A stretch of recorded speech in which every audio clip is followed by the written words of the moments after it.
Au nom du Père et du Fils et du Saint-Esprit. Amen. Seigneur, tu nous appelles et nous allons vers toi. Ta bonne nouvelle nous met le cœur en joie. Ta bonne nouvelle nous met le cœur en joie. Évangile de Jésus-Christ selon saint Marc. Après l'arrestation de Jean, Jésus partit pour la Galilée proclamer l'évangile de Dieu. Il disait, les temps sont accomplis, le règne de Dieu est tout proche. Convertissez-vous et croyez à l'évangile. Passant le long de la mer de Galilée, Jésus vit Simon et André, le frère de Simon, en train de jeter les filets dans la mer, car c'étaient des pêcheurs. Il leur dit, venez à ma suite, je vous ferai devenir pêcheurs d'hommes. Aussitôt, laissant leur filet, ils le suivirent. Jésus avança un peu et il vit Jacques, fils de Zébédée, et son frère Jean, qui étaient dans la barque et réparaient les filets. Aussitôt Jésus les appela. Alors, laissant dans la barque leur père Zébédée avec ses ouvriers, ils partirent à sa suite. Acclamons la parole de Dieu. Louange à toi, Seigneur Jésus. Bien-aimé de Dieu, paix et joie à vous.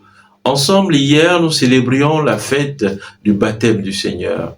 Et aujourd'hui, net, nous tombons dans la première semaine du temps ordinaire. Nous renouons avec le temps per annum, le temps ordinaire. Voilà pourquoi de nouveau nous portons la couleur liturgique verte. Et pour nous aujourd'hui, ce temps s'ouvre avec le premier message de Jésus. Oui, Jésus dit, les temps sont accomplis. Le règne de Dieu est tout proche, convertissez-vous et croyez à la bonne nouvelle. Chers frères, chères sœurs, l'ère prophétique est passée. Et la première lecture de ce jour nous dit que, à bien de reprises, Dieu a parlé à nos pères par les prophètes. Mais en ces temps qui sont les derniers, il nous parle dans la personne de son Fils Jésus-Christ. C'est Jésus lui-même la parole de Dieu. C'est lui-même la bonne nouvelle à laquelle nous sommes appelés à croire. Sa personne est l'évangélion, la bonne nouvelle de Dieu. Alors, chers frères, chères sœurs, nous sommes tous invités à mettre nos pas à la suite du Seigneur Jésus-Christ. Voilà pourquoi dans l'Évangile, nous voyons que Jésus tend cet appel à 4 de ses premiers disciples, Simon, André, Jacques et Jean. Et Jésus leur dit la même phrase, « Venez à ma suite ». Alors, bien-aimés de Dieu, à cet appel de Jésus, nous pouvons remarquer une chose importante. Les premiers disciples de Jésus étaient en train de travailler. Et bien souvent, dans les Saintes Écritures, les appels de Dieu se font au milieu de nos tâches quotidiennes. David, qui était derrière le troupeau, Moïse également, nous voyons que ces appels étaient au milieu des tâches quotidiennes.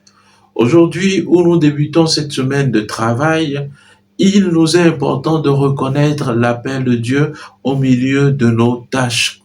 Oui, Dieu nous appelle à sanctifier ce que nous faisons aujourd'hui, comme tâche, comme boulot, comme activité. Voilà pourquoi Saint Benoît revient sur cette règle d'or, ora et labora. Au milieu de mon travail, que je puisse être en train de prier afin de sanctifier ce travail. Que mon travail soit pour moi une occasion de sanctification, une occasion de répondre à l'appel de Dieu. Oui, que je ne puisse pas voir simplement le travail séparé de la prière ou séparé de l'appel de Jésus-Christ, non.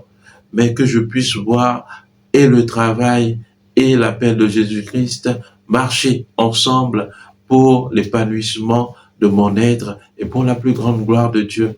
Chers frères, chères sœurs, Jésus nous appelle encore aujourd'hui au milieu de nos tâches quotidiennes. À ses 4 premiers disciples, Jésus voulait faire des pêcheurs d'hommes. Oui, mais aujourd'hui, c'est à nous que le Christ tend cette invitation afin de faire de nous également des pêcheurs d'hommes.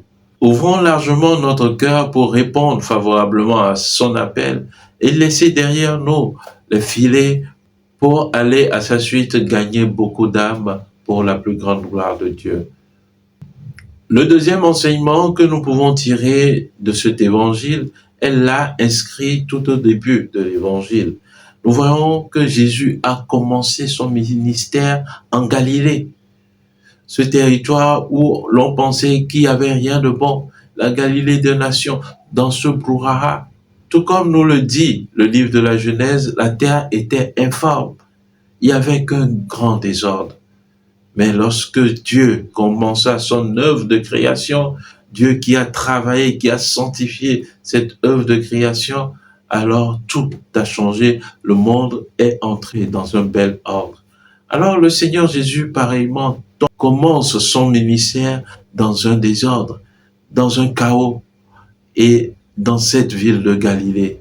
Et c'est dans cette même ville de Galilée qu'il reviendra trouver ses disciples à sa résurrection. Allez dire à mes frères que je les attends en Galilée. C'est là qu'ils me trouveront. Alors, bien-aimés de Dieu, cette Galilée, c'est le carrefour des païens.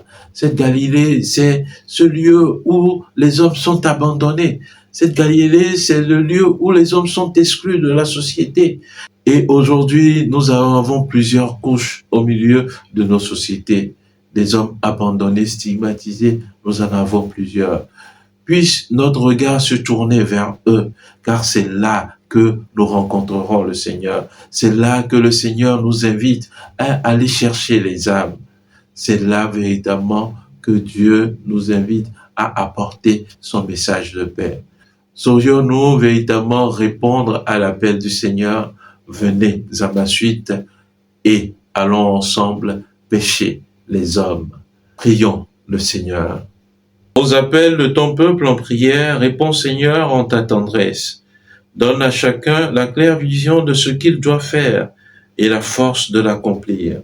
Par Jésus-Christ, ton Fils, notre Seigneur, qui vit et règne avec toi dans l'unité du Saint-Esprit, Dieu pour les siècles des siècles. Amen.